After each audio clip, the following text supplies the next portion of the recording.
trouvais qu'il y avait trop de joie et de bonne humeur sur cette chaîne. Voilà, on est trop heureux. Du coup, aujourd'hui, je me suis dit, il va falloir renverser la vapeur. Et qu'on ait tous ensemble un bon gros moment de chialade. Parce que pleurer, ça fait du bien aussi.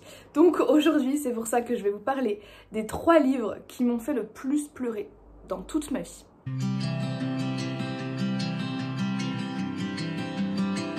En vrai, je regardais le carnet de lecture que j'ai depuis littéralement des années et dans lequel je répertorie toutes mes lectures depuis 2015 ou 2016. Et je me dis, il y a des livres qui m'ont vraiment marqué, dont je ne reparlerai plus jamais.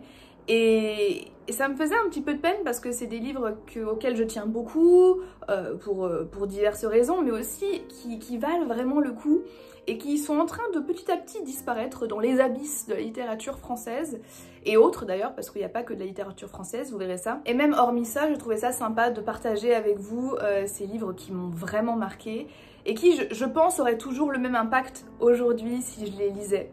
Et je vais commencer avec un livre qui a marqué ma vie de lectrice parce que je l'ai lu vraiment très tôt, je l'ai lu quand j'étais au collège.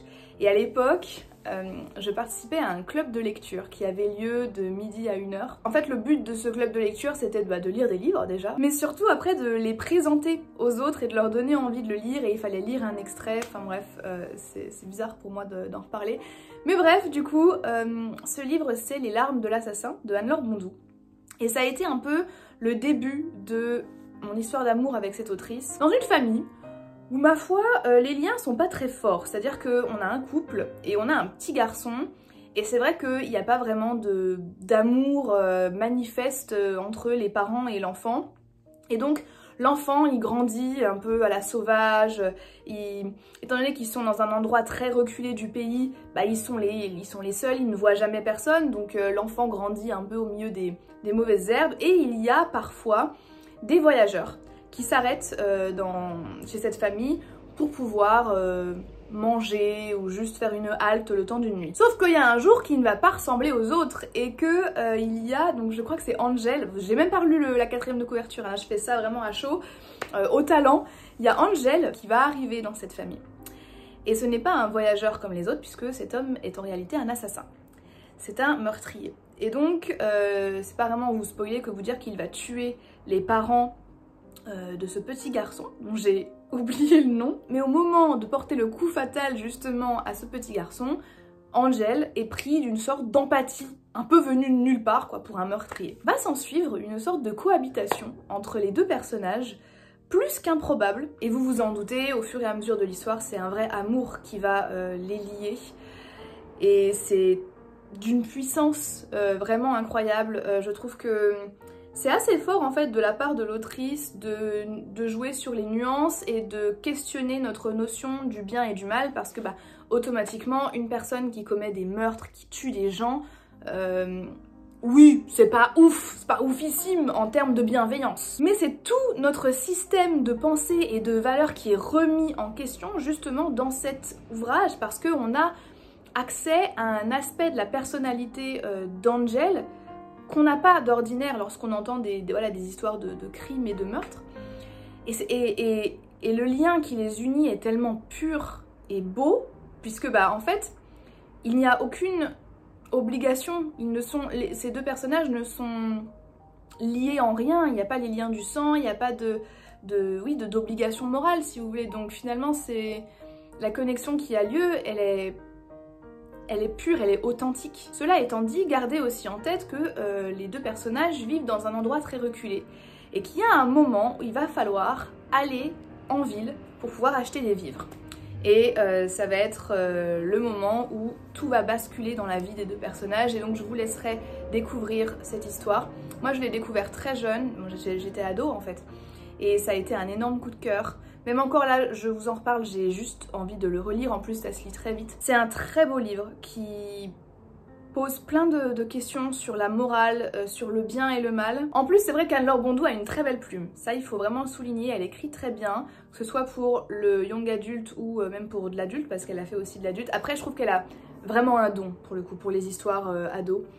Et en plus, il y a une double lecture, vous voyez, donc même aujourd'hui à 28 ans, je sais que j'adorerais ce livre si je le relisais. Donc voilà, c'est vraiment le premier livre qui m'a fait pleurer comme une madeleine, et clairement à juste titre. Ce livre-là, j'en ai pas parlé depuis très longtemps. Pourtant, ça a été un point culminant dans ma vie personnelle, mais aussi dans ma vie de lectrice. Il s'agit de The Hate You Give de Angie Thomas. Alors peut-être que vous en avez entendu parler parce qu'entre temps il a été adapté au cinéma. D'ailleurs j'ai jamais vu l'adaptation, j'ai jamais voulu. En fait, si vous voulez, moi j'ai découvert ce livre en 2018. Et je me souviens parce qu'à l'époque j'étais à Paris, je faisais mon stage. Et du coup je lisais le livre dans les transports en commun et bien sûr aussi à la maison. Et en fait cette histoire se passe dans un contexte assez particulier puisqu'il se déroule aux États-Unis. On va suivre une jeune fille afro-américaine qui grandit dans deux mondes un peu opposés puisque elle vit dans un quartier afro-américain justement, mais elle va dans une école à majorité blanche. Donc elle a ces deux univers dans sa vie, et je parle vraiment d'univers parce que pour elle, il y a une vraie différence, elle le ressent, elle est différente aussi en fonction des contextes dans lesquels elle se trouve. On débute le roman dans un contexte de violence policière, puisque la protagoniste se trouve dans une voiture avec son ami noir. Ils sont arrêtés par un policier qui leur demande de s'arrêter sur le bas-côté, et la situation dégénère puisque le policier va finir par tirer et tuer l'ami de la protagoniste. Et donc c'est sur cet événement très fort, qui résonne pas mal aujourd'hui, surtout vu ce qui s'est passé en 2020. C'est là-dessus que le roman s'ouvre, et il m'a fait tellement pleurer. Il est tellement dur à lire, tellement intense, je pense pour n'importe qui. Mais si en plus vous avez vous-même une expérience personnelle de racisme institutionnel et interpersonnel, ça résonne en vous.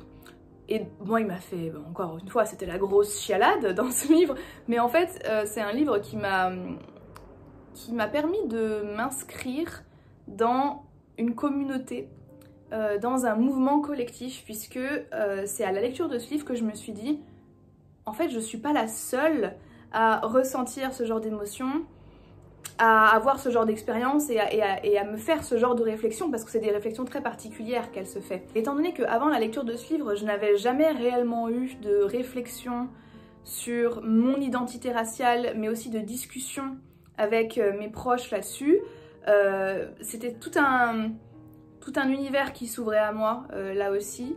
Et voilà, moi-même j'ai évolué dans un contexte très blanc en France, et je n'ai jamais pu réellement intellectualiser mon expérience en tant que femme racisée en France. Et donc la lecture de ce livre, même si ça se passe aux États-Unis, même si c'est un contexte radicalement différent, a été un bouleversement pour moi, parce que je me suis dit, en fait tu n'es pas seule. Je pense que tout le monde peut comprendre ce sentiment, peu importe de quel sujet on parle, pas uniquement le racisme, mais le sentiment de se dire en fait je ne suis pas seule à avoir cette expérience-là et à ressentir ces choses-là.